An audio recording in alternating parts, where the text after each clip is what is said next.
Please understand that every scene in this film is shot entirely with a mobile phone.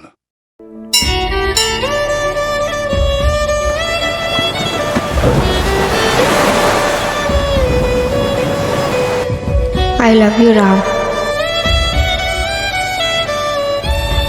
తను పరిచయం అయ్యాక చాలా అంటే చాలా హ్యాపీగా ఉన్నాను.